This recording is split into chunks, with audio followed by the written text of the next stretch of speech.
तो कानून रहा ही नहीं तो 9वीं अनुसूची में कैसे डाला जाएगा?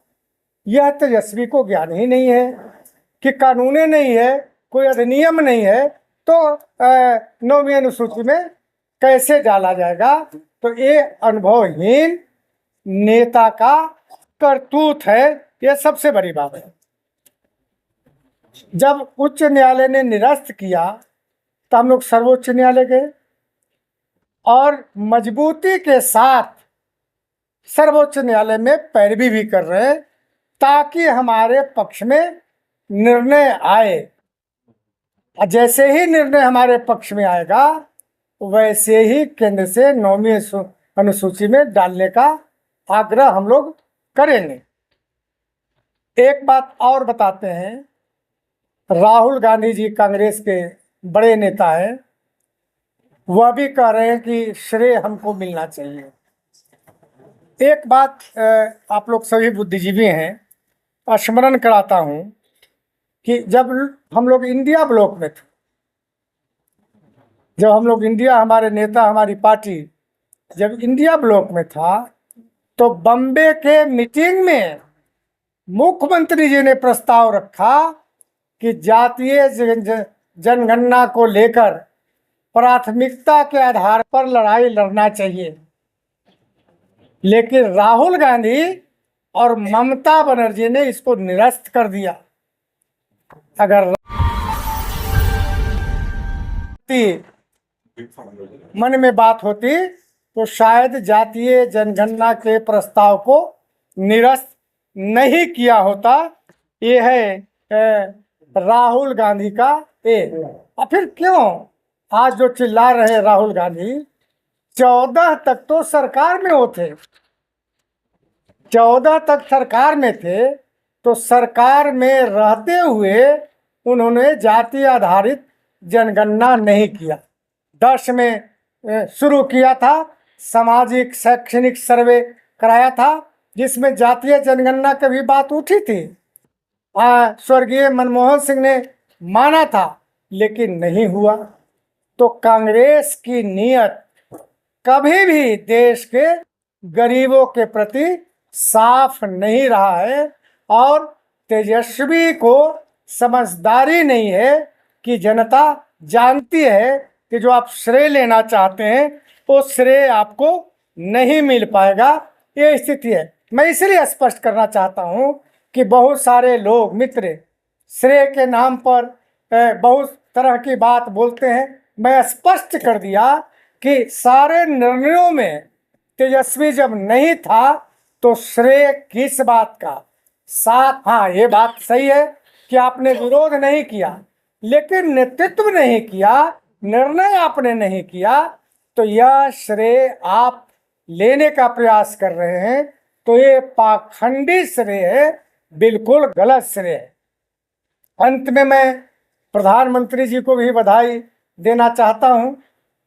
जो घोषणा इन्होंने किया, लंबे समय से देश के 31 के बाद से देश की मांग थी कि जातीय आधारित जनगणना हो ताकि हर जाति को अपनी संख्या जानने का अधिकार मिले और उस संख्या के आधार पर सरकार भी उनके उत्थान, उनके विकास के लिए परियोजनाएं, योजना बनाए ताकि वह आर्थिक रूप से भी, सामाजिक रूप से भी और शैक्षणिक रूप से भी आगे बढ़ सके। यह सबसे बड़ा लाभ देश के गरीबों को, पिछड़ों को, अनुसूचित जाति जनजाति के सारे लोगों को, हर वर्ग के, हर जाति के लोगों को होगा। ये इतने ही बात कहकर मैं स्पष्ट कर दिया कि श्रेय जो लेने का प्रयास तेजस्वी कर रहे हैं वो पाखंडी श्रेय है। कोई सवाल? से पहले कि हम लोग आपके सवाल लें, 2-3 बातें आप सबों के सामने कहना चाहता हूं, बहुत महत्वपूर्ण है, तथ्यों की बात है। पहली बात, जनगणना केंद्र सरकार का विषय है। एनडीए सरकार स्वतंत्रता के बाद पहली बार केंद्र में है जब जनगणना हो रही है और उस जनगणना में एनडीए ने अपनी सामाजिक प्रतिबद्धता दिखाते हुए जनगणना के साथ जातियों की भी गणना का निर्णय ले लिया है। दूसरी बात, ये हमारे लिए सिर्फ और सिर्फ विकास को अंतिम पायदान तक ले जाने का एक जरिया है।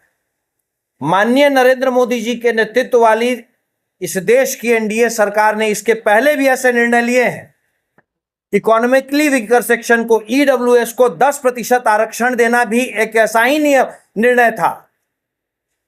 समाज के अंतिम तबके तक जो भी करना होगा, जो जरिया इख्तियार करना होगा, हम इख्तियार करेंगे। और तीसरी बात कि इस देश का विपक्ष, बिहार का विपक्ष, जाति की गणना को सिर्फ और सिर्फ एक राजनीतिक मुद्दे की तरह इस्तेमाल करते आया है, जिंदा करते आया है। अगर उन्हें कुछ करना था तो 31 के बाद, 1931 के बाद, 1931 के बाद आज तक जितनी जनगणनाएं हुई, उनमें आज जो विपक्ष है वो सरकार में था और उसने कुछ नहीं किया। सबसे ताजा तरीन उदाहरण 2011 की जनगणना है। 2010 में कैबिनेट की मीटिंग में कांग्रेस और राष्ट्रीय जनता दल के लोगों ने इसका विरोध किया था। भारतीय जनता पार्टी और एनडीए ने लिखित रूप से इसका समर्थन किया था। ये फैक्चुअल एविडेंसेस हैं।